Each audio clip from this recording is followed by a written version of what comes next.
Sutra Teratai yang menakjubkan. Bab 17. Pembedaan jasa kebajikan. Sinfasyang Sutra Teratai. Episode 1601.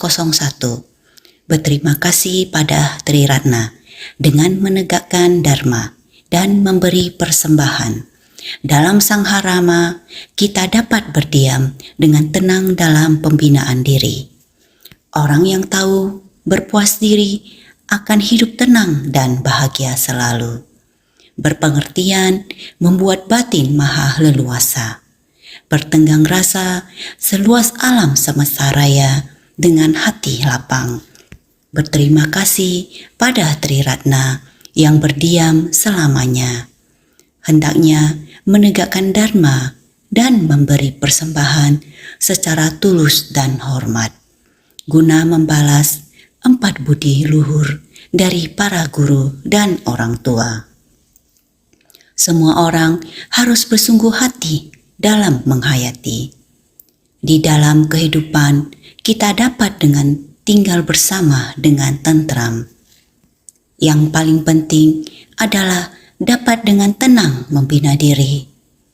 Walaupun sibuk, sangat sibuk, namun di kondisi sangat sibuk ini, tubuh dan batin masih dapat terus berdiam dalam dharma. Yang paling kita khawatirkan adalah terlepas dari dharma. Jika dapat selalu berdiam dalam dharma, kita seharusnya sudah sangat berpuas diri. Di dunia manusia yang berkelimpahan atas materi, namun batin hampa. Meskipun berkelimpahan kenikmatan atas materi, namun dunia tak kekal. Waktu demi waktu dilewati dengan kehampaan. Seumur hidup pun sangat cepat berlalu seperti ini. Seumur hidup ini masih sama, tersesat pada masa depan. Jika kita dapat selalu berdiam dalam dharma, maka dengan sendirinya setiap harinya kita akan bersentuhan dengan dharma. Kehidupan kita akan bermandikan dalam aliran dharma. Tubuh dan batin ini setelah dibasahi oleh air dharma, maka kehidupan kita pun akan ada dharma, akan ada semangat hidup. Semangat hidup, kebijaksanaan ini menumbuh kembangkan kita, sehingga kita seharusnya sudah sangat berpuas diri. Waktu selalu berlalu, setiap detik demi detik. Momen kemarin bukanlah detik ini lagi. Dari kemarin hingga saat ini, 86.400 detik telah berlalu. Bahkan di momen sekarang ini telah menghabiskan 86.400 detik kemudian. Jika kita bersungguh hati memikirkan tentang waktu, kita telah sia-sia menghabiskan waktu satu hari. Hari terus berlalu dan usia semakin berkurang. Saya telah menghabiskan waktu sehari lagi. Semakin mendekati momen ketidakkekalan kita. Inilah kehidupan. Inilah hukum alam.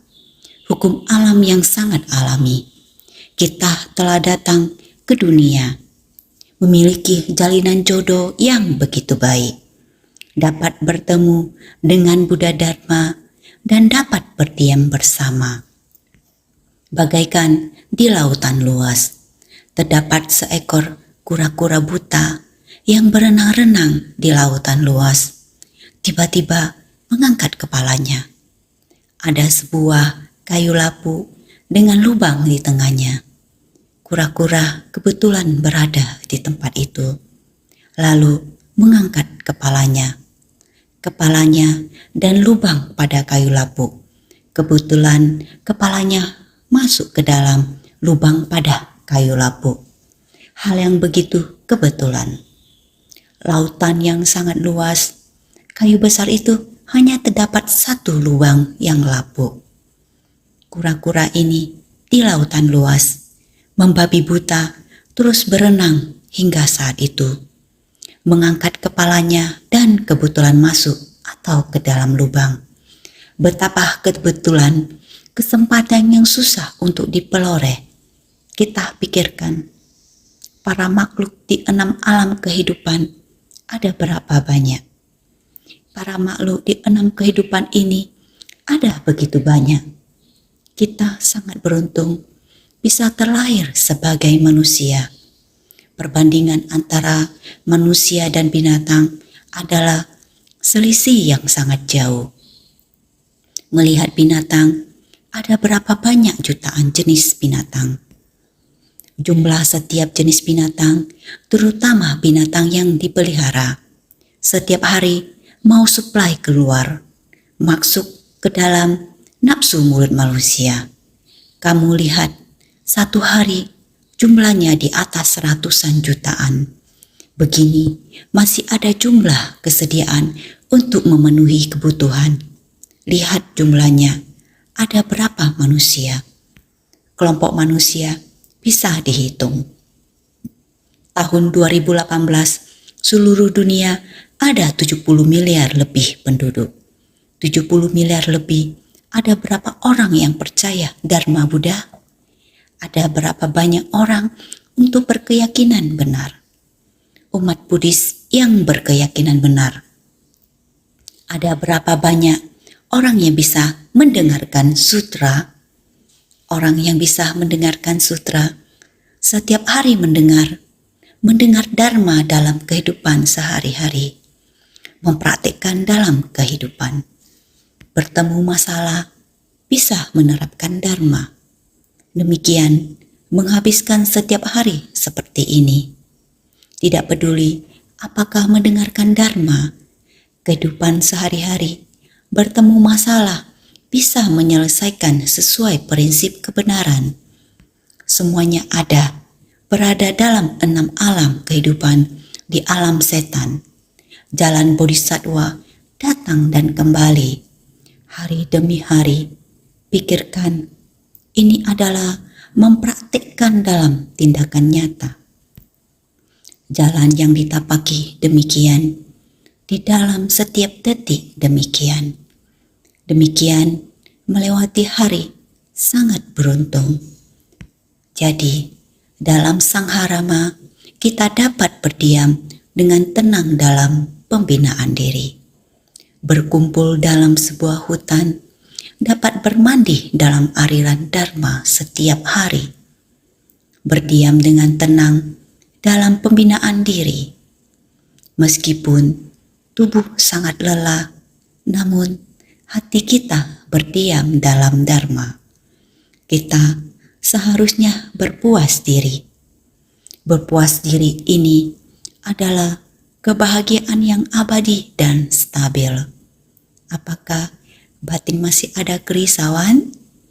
Ketika kerisauan tiba, bermandi dalam aliran Dharma, membuat pikiran kita menjadi jernih. Kita seharusnya memiliki kesungguhan hati dan berpengertian.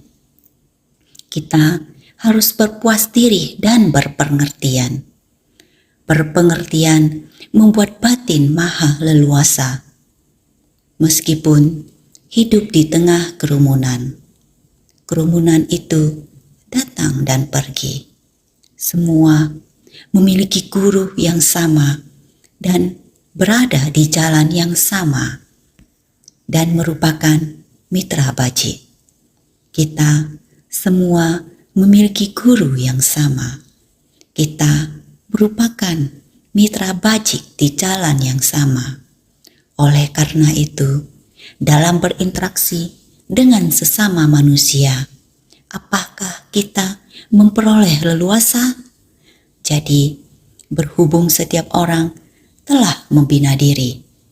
Setiap orang berada di jalan Bodhisattva. Berhubung kita telah berada di jalan Bodhisattva, itulah kita akan mencapai kebudaan di masa mendatang. Setiap orang adalah mencari jalan Buddha, maka harus mempraktikkan 6 paramita dan segala praktiknya. Pada era ini, terdapat jalinan jodoh agung yang masuk ke dalam kerumunan orang banyak. Terdapat jalinan jodoh untuk bersumbangsi dengan 6 paramita bodhisattva dalam segala praktik.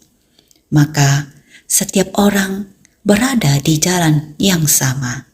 Kita semua harus bersyukur, saling bertoleransi, sehingga insan suci memiliki struktur 4-in-1. Harus bersatu hati, betul. Jalinan jodoh yang langka, dunia yang begitu luas, manusia yang demikian banyak. Sebenarnya terdapat berapa orang yang bersama dengan kita di jalan ini, yang berada di jalan yang sama harus kita hargai, karena jalan ini berhubungan dengan tempat kediaman welas asih Sang Buddha. Ada orang yang berjalan lebih cepat, berangkat lebih awal, bersemangat, tiba lebih awal. Ada orang yang berjalan lebih lambat, berjalan lambat, berjalan dengan perlahan-lahan, maka akan tiba lebih akhir. Baik yang berangkat lebih awal, bersemangat, berjalan dengan cepat, tiba lebih awal. Ada orang yang meskipun berangkat lebih awal, akan tetapi mereka hanya melihat sekilas pemandangannya. Kemungkinan kemajuannya tidak begitu cepat. Kita juga harus menghormatinya. Waktu telah berlalu, kita masih harus terus mendorongnya. Ayo mari, sudah tidak begitu jauh. Ayo bergegas, saling mendorong atau menyemati dan saling terikat. Dengan demikian, apakah dapat saling menyemangati? Seandainya jika masih berhenti di tempat itu, tidak mau maju ke depan, dan kita memberi pesan kepadanya, kita harus jalan dengan cepat. Jangan membuat orang di belakang kita menjadi terseret. Jangan biarkan waktu berlalu sia-sia di jalan bodhisattva ini. Harus menjalaninya, harus menyadarkan. Kita harus menyadarkan para makhluk. Terlebih lagi, rekan-rekan praktisi harus menyemangati mereka. Namun, kita sendiri jangan membuang waktu. Hidup akan tetap berlalu seperti biasa.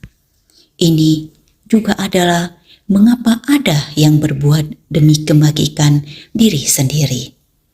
Mengapa beberapa orang cepat memberi manfaat kepada orang lain. Ini perlu kita lihat menggunakan cara seperti apa.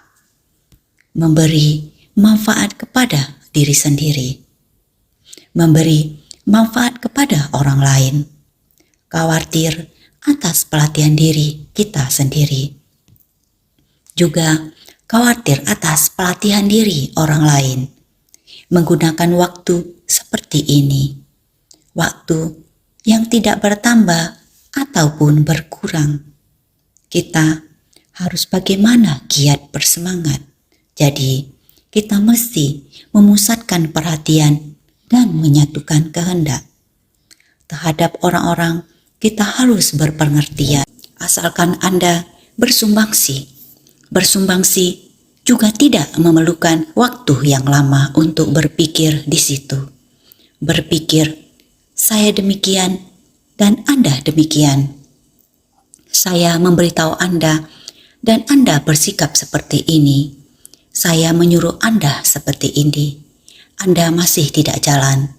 Anda tidak jalan, saya mendongkol. Tiada gunanya terus berjuang seperti ini. Kita menggunakan hati kita, menerapkan kebijaksanaan untuk menyerukannya. Namun, kita juga perlu menggunakan waktu.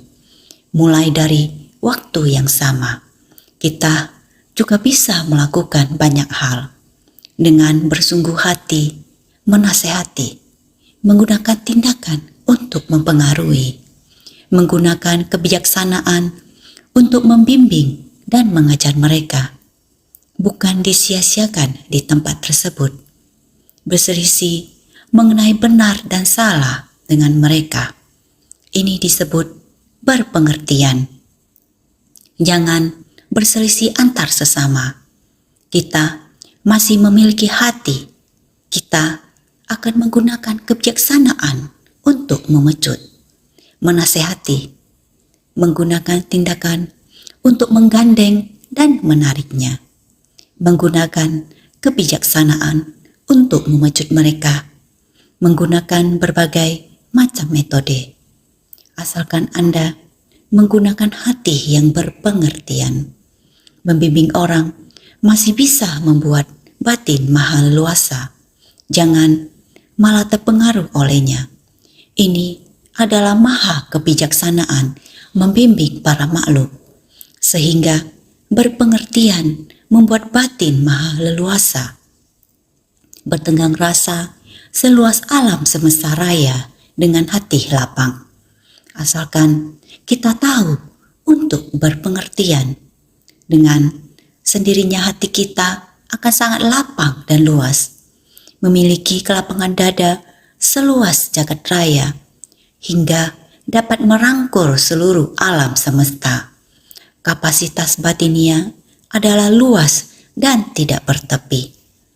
Kapasitas batinia kita, jagat raya, sekalipun masih ada batasnya.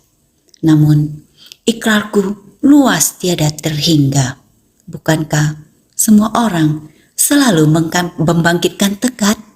Benar, kelapangan dan keluasan hati tidak ada batasannya.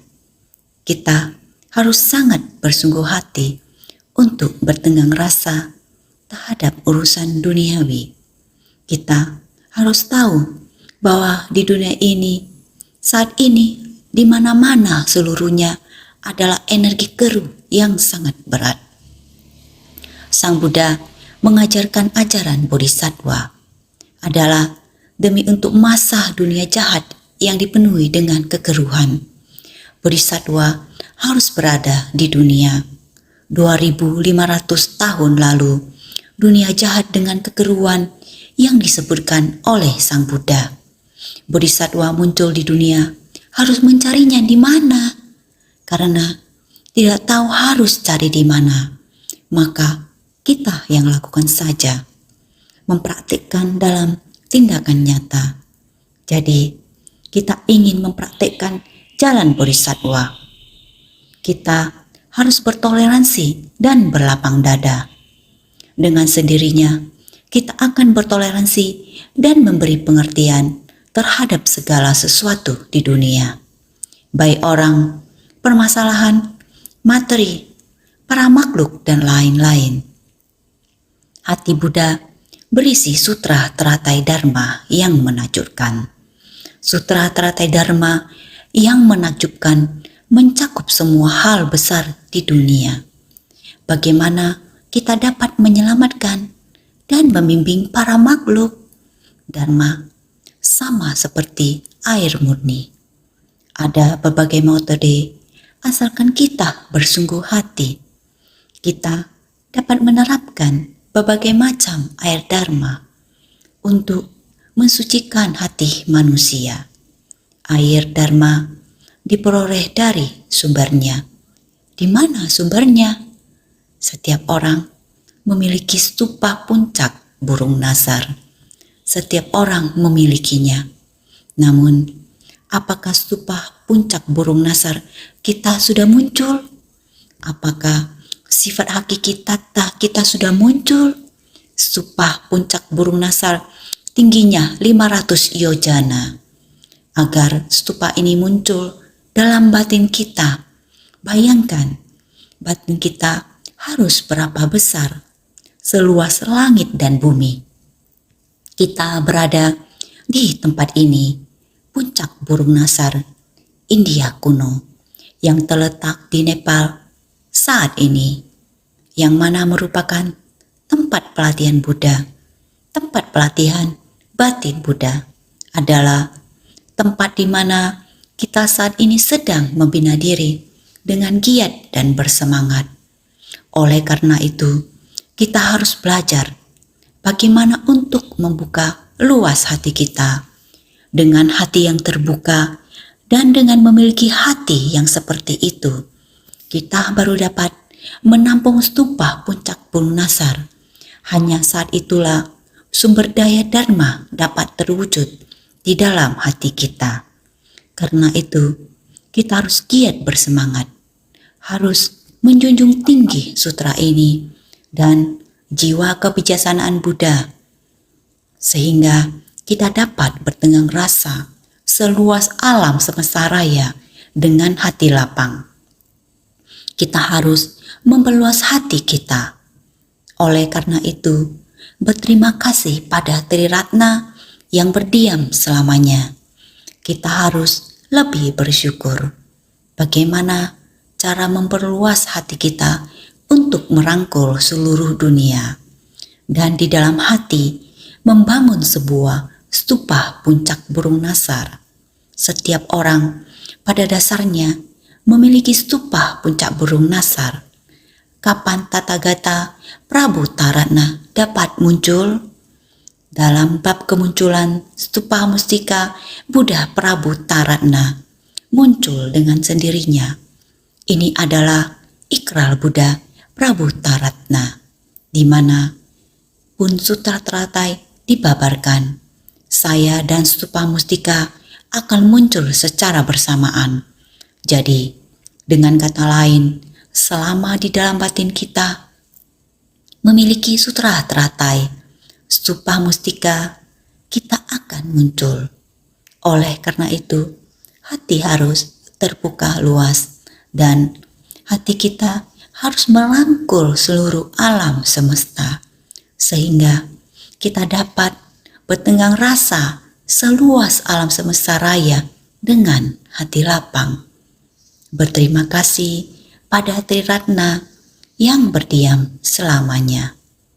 Karena dengan adanya sutra ini, kita mengetahui prinsip ini. Sutra teratai dan jalan Bodhisattva adalah maksud hati Buddha.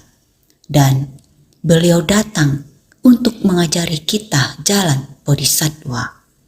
Inilah maksud hati Buddha. Oleh karena itu, kita harus berterima kasih atau kangen kepada Triratna. Dengan adanya Buddha, Dharma, dan Sangha yang berdiam di dunia. Selama kita bersungguh-sungguh menerimanya, dengan Triratna dan Dharma sejati berada di dalam batin kita. Walaupun sekarang dikatakan sebagai masa kemunduran Dharma, bagi orang yang tulus atau bersungguh-sungguh, setiap saat adalah masa Dharma sejati. Tinggal bersama Buddha, mereka sudah memasuki Supa Tathagata, memasuki kediaman penuh kelewelas asihan, adalah sama seperti memasuki Stupa Tathagata. Ini sama seperti Stupa Tathagata memasuki batin kita. Oleh karena itu, kita hendaknya bersyukur atau berterima kasih atau kangen kepada Triratna. Ketika kita bersyukur atau berterima kasih atau kangen kepada Triratna, dengan kata lain, kita hendaknya menegakkan Dharma dan memberi persembahan secara tulus dan hormat. Kita harus menerima Dharma ini dan mempraktekkannya. Berkah adalah sukacita yang diperoleh dari bersumbangsi. Kebijaksanaan adalah keleluasaan yang diperoleh dari sikap berpengertian. Bertahun-tahun yang lalu, saya selalu mengatakan dua kata kepada insan suci. Benar, kita harus menciptakan berkah dan mengembangkan kebijaksanaan. Di awal atau sebelumnya sudah dikatakan, apakah Bodhisattva cukup hanya menjalankan 5 paramita? Tidak cukup.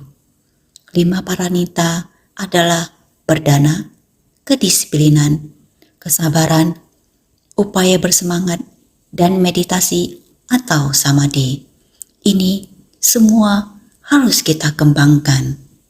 Namun, kita kurang melatih satu, yaitu prasna atau kebijaksanaan. Saat kita menggunakan kebijaksanaan kita, baru dapat disebut 6 paramita. Kita harus menggunakan kebijaksanaan kita, baru dapat disebut 6 paramita yang sempurna.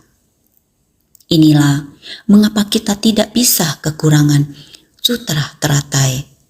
Ajaran yang tak terhingga dalam sutra ini mengajarkan kita untuk berdana, menegakkan sila, sabar, tekun bersemangat, dan samadhi. Semua ini diajarkan dalam sutra teratai. Namun, bagaimana kita bisa menjadi sempurna dengan paramita ke-6, kebijaksanaan atau prasna? Sutra teratai adalah keseluruhan dari kebijaksanaan Buddha. Jadi, kita mesti berpengertian. Hanya dengan berpengertian yang berkelanjutan, barulah kita bisa menyempurnakan 6 paramita. Jadi, kita mesti menegakkan dharma dengan sungguh-sungguh.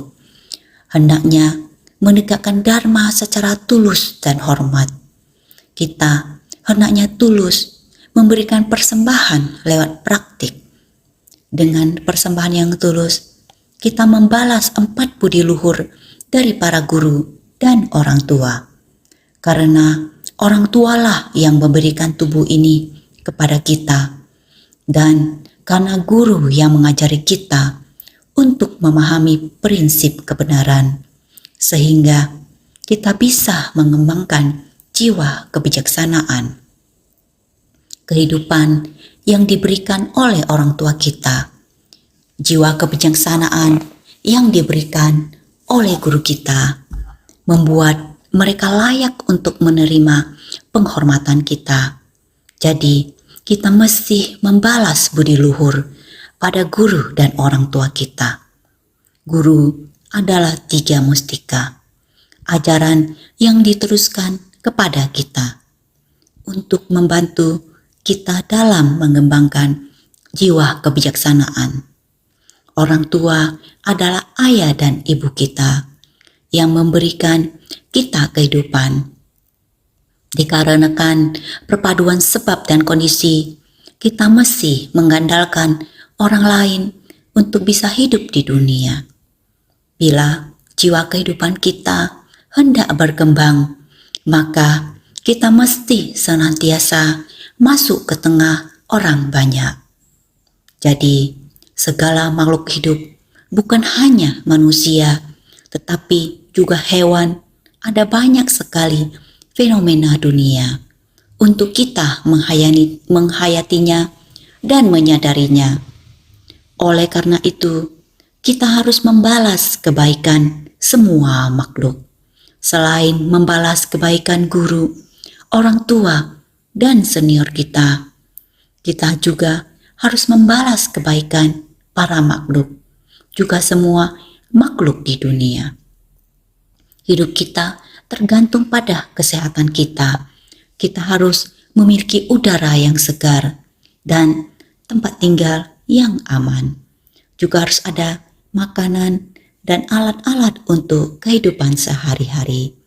4 hal, yaitu pakaian, makanan, obat-obatan, dan lain-lain, di mana semua ini adalah yang dibutuhkan. Ini juga kita harus membalasnya.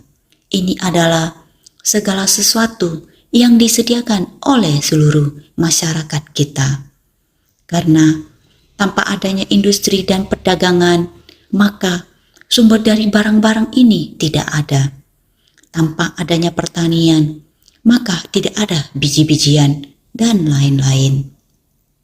Oleh karena itu, kita harus membalas kebaikan, yakni 4 kebaikan.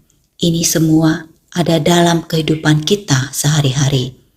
Niat pikiran ini kita harus senantiasa berfokus dalam satu niat pikiran.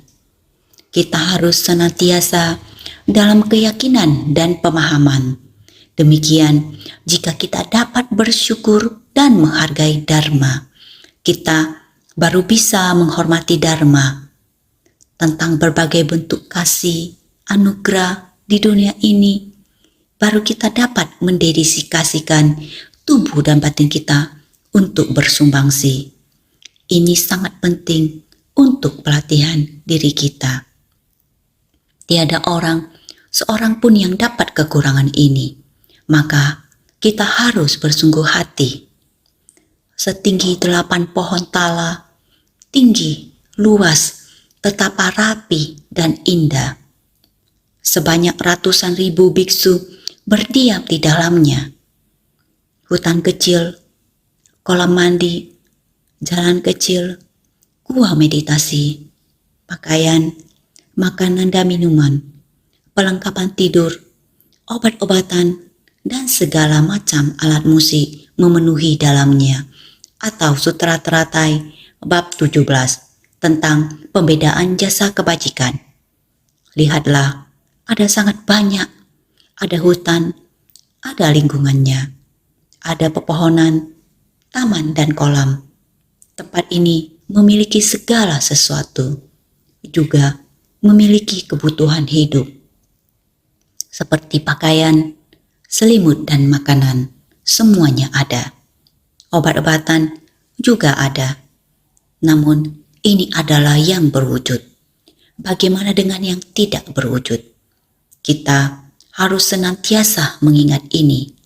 Selanjutnya, bagian naskah sutra ini mengatakan lagi, Sangharama ini, aula sejumlah miliaran koti. Angkanya tak terhingga. Ini ditampakkan di hadapan sebagai persembahan kepadaku dan para biksu dari Sangha. Itu sebabnya aku katakan bahwa sesudah Tathagata Parinirvana atau Sutra Teratai bab 17 tentang pembedaan jasa kebajikan.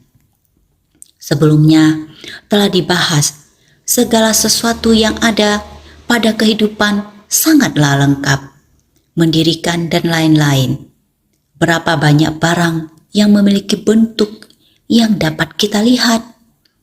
Barang yang terdapat di dalamnya sangatlah banyak, memiliki bentuk dan rupa yang beragam.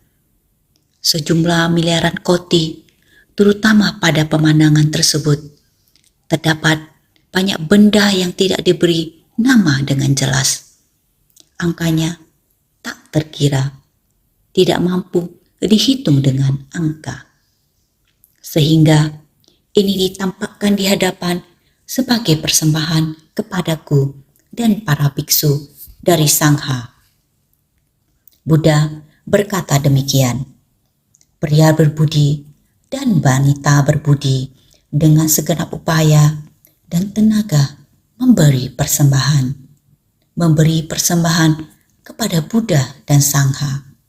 Sehingga Sang Buddha berkata demikian, sesudah Tathagata Parinirvana, mulai sekarang akan mulai membahas fenomena pada masa mendatang. Dengan menyampaikan pesan tentang fenomena yang akan terjadi sesudah Parinirvana. Begitu banyak usaha yang dilakukan orang. Begitu banyak orang yang memakikan hati untuk bersumbangsi, baik yang memiliki bentuk maupun tidak memiliki bentuk. Upaya dan tenaga yang dikerahkan begitu banyak orang. Ini sungguh tidaklah mudah. Sehingga Buddha berbicara untuk masa depan. Sutra Teratai adalah segala sesuatu yang harus diterima dan digunakan setelah Buddha Parinirvana. Oleh karena itu, dikatakan setelah saya Parinirvana, jadi 37 faktor pendukung menuju pencerahan yang sudah kita bicarakan sebelumnya, menjelaskan bagian dari sutra tersebut. Bagian sutra sebelumnya berbicara tentang pohon tinggi, pohon padrapada. Ini adalah sejenis kayu yang sangat keras dan juga sebuah perumpamaan, menggunakan banyak perumpamaan, bukan sesuatu yang nyata. Sebenarnya, ketika Buddha masih ada di kehidupan, tempat tinggalnya sangat sederhana.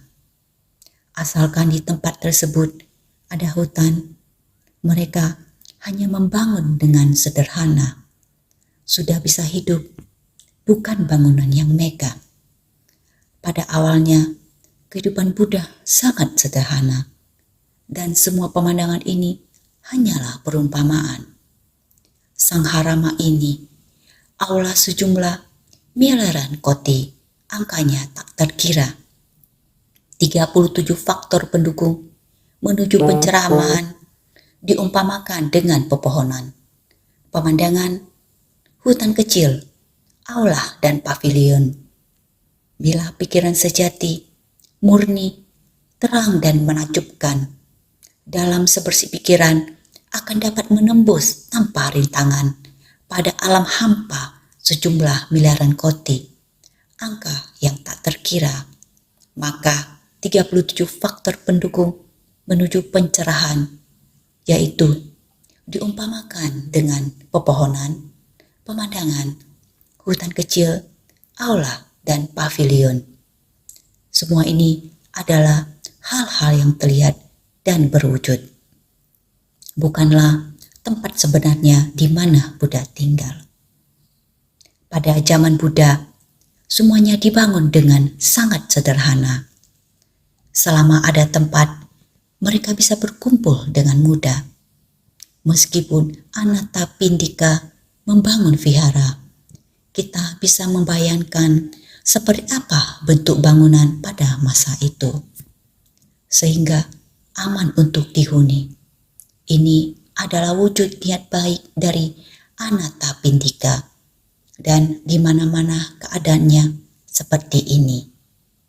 Jadi, 37 faktor pendukung menuju pencerahan adalah ajaran dan bimbingan Buddha kepada semua makhluk. 37 faktor pendukung menuju pencerahan. Semestinya setiap orang bisa menghafalkannya.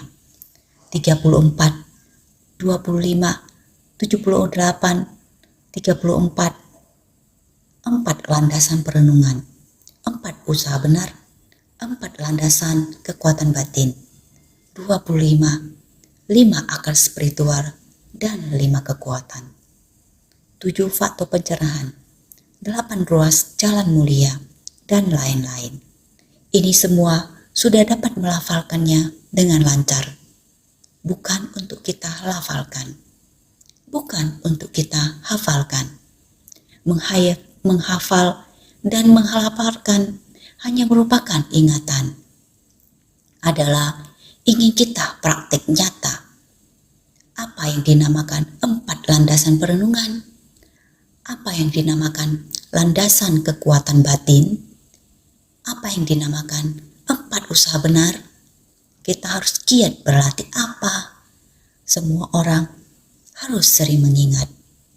Ini dinamakan 37 faktor pendukung menuju pencerahan. Ini adalah perumpamaan di dalam terasnaman. Nama yang dapat disebutkan, angka yang dapat dihitung. Sebenarnya di dalam masih ada sangat banyak. Sejumlah miliaran koti, angka yang tak terkira. Dharma itu, dharma yang dibabarkan Sang Buddha selama hidupnya adalah tak terkira. Kita harus satu persatu, harus digunakan dalam kehidupan kita sehari-hari. Bukankah ini adalah hati kita, kenikmatan dari Dharma? Di dalam hati kita ada Dharma, maka tidak akan ada kerisauan. Hati yang lapang, niat sangat murni, tetapi toleransi terhadap segala sesuatu di antara langit dan bumi. Semua pemandangan tercakup di dalam hati kita. Syair tadi itu mau memberitahu semua orang begini. Jadi, itu bila pikiran sejati, murni, terang, pikirannya sangat benar, sangat murni, sangat jernih, sangat halus dan menakjubkan. Ini adalah hati kita masing-masing. Dharma dari batin sangat halus dan menakjubkan. Jika kamu tidak mau menggunakan dharma ini, tidak ada hubungannya dengan kamu. Jika kamu gunakan, benar-benar sangat kaya dalam hati orang, semua ada kolam pemandian dharma di dalamnya. Di dalam pavilion itu ada sebuah kolam pemandian. Kapanpun kita bisa membersihkan badan dan hati kita. Maka dari itu kita bisa bila pikiran sejati, murni, terang dan menakjubkan. Dengan sendirinya, dalam sebersih pikiran akan dapat menembus tanpa rintangan pada alam hampa. Pikiran ini saat memikirkan di mana arahnya kemana. Sebersih niat pikiran ini, jadi sejumlah miliaran koti, angkanya yang tak terkira. Sebersih pikiran ini, maka dari itu kita harus bersungguh hati. Dharma ada di dalam sebersih niat pikiran kita. Perlu waktu yang panjang untuk mengatakannya. Untuk mengatakan sebersih niat pikiran ini, hanya sebentar saja. Berpikir sejenak. Jadi, di tempat ini, mendirikan stupa dan membangun sangharama, terutama adalah sebagai persembahan pada Triratna. Menerima, menegakkan, membaca dan melafalkan sutra ini, Dharma dari Anuttara Samyak Sambodhi pada semua Buddha, adalah asal dari tekad awal untuk memulai pembinaan diri. Inilah bagaimana kita membangun sangharama. Untuk mempermudah orang-orang bisa menetap di sana dengan aman dan tenang, membina diri dengan baik-baik, untuk memberi persembahan pada Triratna. Harus sungguh-sungguh membina diri, bisa menerima dan menegakkan dharma yang disampaikan oleh Buddha. Bisa membaca dan melafal sutra teratai. Ini adalah semua Buddha yang telah mencapai pencerahan Anuttara Samyak Sambodhi tertinggi, sempurna. Bisa membuat semua orang dapat demikian melafalnya, hingga bisa membangkitkan tekad. Membangkit tekad agung, bisa mencapai pencerahan sempurna dan tertinggi. Ini dapat memberi kita sebuah ladang pelatihan yang aman dan stabil. Aman dan stabil dalam batin kita. Hati bisa berdiam dalam dharma. Jadi dharma ini, dharma bodhi ini, kita membangkit tekad, semua berawal dari tekad awal. Asal dari tekad awal untuk memulai pembinaan diri. Saat kita membangkit tekad awal, bagaimana kita memupuk sebersih niat pikiran kita. Sumbernya dari mana? Menggunakan cara apa untuk menerima, menegakkan, dan memberi persembahan? Itu adalah perbuatan baik dari tubuh. Berbuat dalam tindakan nyata, tekun menjalankan, melatih dan menegakkan segala dharma bajik. Perbuatan baik dari ucapan, berbicara lembut, mengucapkan kata-kata baik, dan mengajarkan segala dharma bajik. Perbuatan baik dari pikiran, senantiasa menyimpan dharma benar dalam batin pada jalan bodhi. 3 karma baik ini adalah memberi persembahan dengan praktik benar. Jadi, sama artinya dengan telah mendirikan dan memberikan persembahan. Begitu kita sudah membagikan teka awal kita membuat kita mulai berpikir. Kita harus tekun dan giat bersemangat. Kita harus tekun dan giat bersemangat.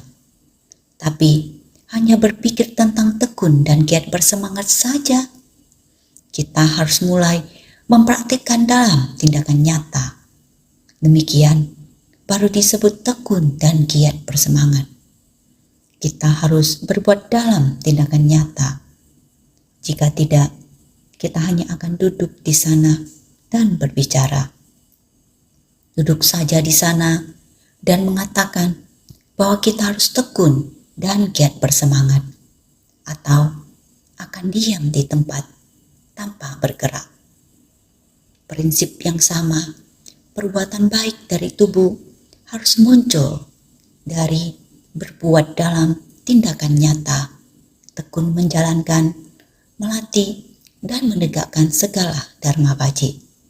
Cepatlah, semua kebaikan harus kita lakukan. Berikutnya adalah perbuatan baik dari ucapan. Berarti berbicara lembut, mengucapkan kata-kata baik, dan mengajarkan segala dharma baji. Ketika kita membuka mulut, kita harus bertutur kata yang baik dengan sepenuh hati. Kita harus menyelamatkan orang lain dan membimbing semua orang lain agar sepenuh hati, karena kita bertekad dan tidak mengendur. Bagaimana kita bisa meyakinkan orang lain? Kita berbuat dalam tindakan nyata untuk membimbing orang. Ini adalah perbuatan baik dari tubuh dan ucapan. Selanjutnya adalah pikiran. Perbuatan baik dari pikiran. Senantiasa menyimpan dharma benar. Kita harus senantiasa menyimpan dharma benar. Triratna senantiasa berdiam di dunia. Kita harus selalu menyimpan dharma benar. Jadi, menyimpan dharma benar ini berarti kita mempraktikkan di jalan Bodhi. 3 karma baik, tubuh, ucapan, dan pikiran. Kita harus menerapkan dalam praktik yang benar. Jika kita dapat mempraktik 3 karma baik melalui tubuh, ucapan, dan pikiran dengan rajin dan tekun, ini disebut memberi persembahan dengan praktek. Ini adalah memberi persembahan yang nyata. Jadi, sama artinya dengan telah mendirikan dan memberikan persembahan. Sama seperti mendirikan dan membangun Sangharama, mendirikan dan membangun Supa Buddha, kuil. Jika kita dapat melakukan perbuatan baik ini, mempraktikkan dalam tindakan nyata, mempraktikkan ajaran yang dibabarkan oleh Sang Buddha, demikian sama dengan membangun stupa, Sangharama, mendirikan dan membangun, prinsipnya sama. Ini juga adalah memberi persembahan yang terbesar. Ini ditampakkan di hadapan sebagai persembahan kepadaku dan para Bodhi dari Sangha. Mempraktikkan sebagaimana dikatakan dalam sutra dan menuruti ajaran dari Buddha. Ini disebut memberi persembahan pada Buddha. 3 karma sesuai dharma dan berdiam dalam pikiran baik. Ini disebut memberi persembahan pada Sangha. Maka ini ditampakkan di hadapan sebagai persembahan kepadaku dan para biksu dari Sangha. Asalkan 3 karma Anda dari tubuh, ucapan, dan pikiran tekun melakukan 3 karma baji. Ini adalah persembahan dengan tindakan nyata, dengan menampakkannya di hadapan. Sedemikianlah, pada detik itu juga disebut mempersembahkan. Sekarang ini, persembahan tidak dilakukan ketika bertemu dengan sesama, tetapi pergi jauh-jauh untuk menyembah patung Buddha. Apakah tindakan ini benar? Persembahan dengan tindakan harus dilakukan setiap kali bertemu dengan sesama. Persembahan bukan dengan memberikan hadiah, tetapi mempersembahkan perilaku yang baik oleh tubuh, penuh hormat dan menghargai. Maka ini ditampakkan di hadapan sebagai persembahan Buddha Sakyamuni. Berkata kepadaku dan para biksu dari Sangha, ini adalah persembahan yang terbaik. Setelah Buddha parinirvana, beliau juga mengharapkan setiap orang dapat melakukan persembahan yang demikian. Maka disebutkan bahwa setelah aku parinirvana, dharma ini harus terus diwariskan. Barulah Triratna dapat berdiam di dunia. Sangatlah penting. Maka mempraktikkan sebagaimana dikatakan dalam sutra.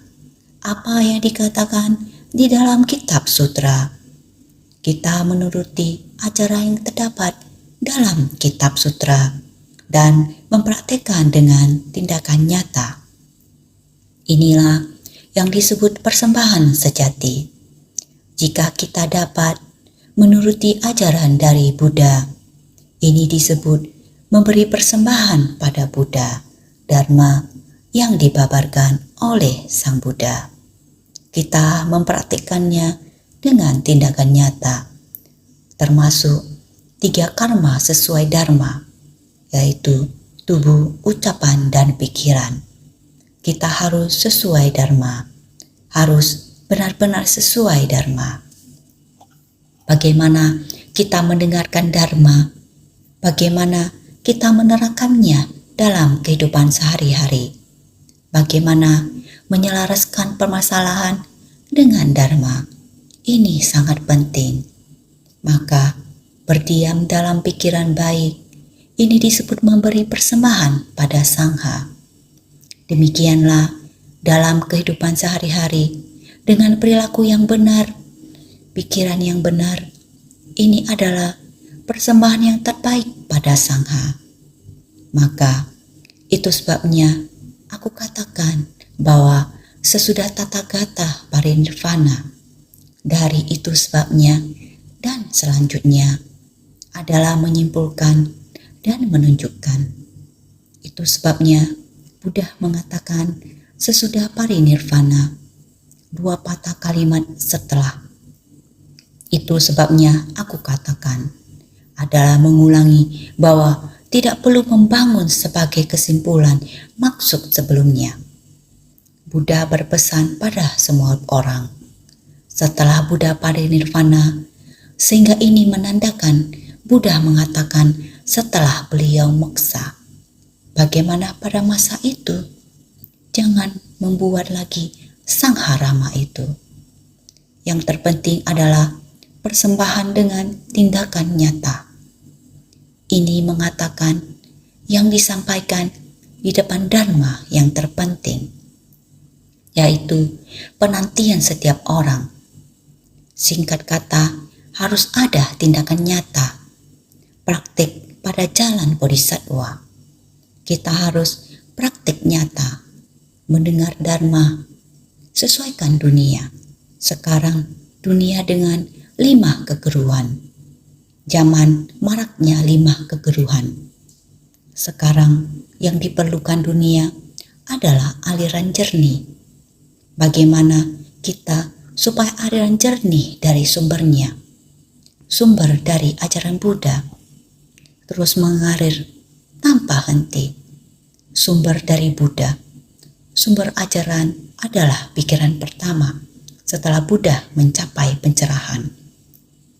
Dharma yang dilindunginya adalah Sutra Teratai.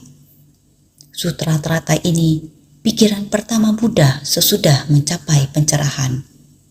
Para makhluk memiliki sifat Buddha, akan tetapi terpengaruh oleh masa dunia belakangan ini. Timbul kerisauan, ketidaktahuan dalam pikiran. Dunia fana yang bergelora, Yang diperlukan sekarang adalah aliran dharma. Harus ada dharma yang tiada hentinya disebarluaskan. Mengharapkan semua orang dapat menerimanya. Melakukan tindakan nyata, harus ada dharma yang berkesinambungan tersebar luaskan. Sehingga menyebarkan dharma, kita harus ada berpengertian, bersyukur, harus ada berpuas diri, bertoleransi, semua ada, berpuas diri, berpengertian, toleransi, bersyukur. Kita harus bersyukur pada diri sendiri dahulu. Ada lingkungan demikian, kita harus benar-benar bersyukur. Ada sisa waktu, harus bersumbangsi, senantiasa bersungguh hati.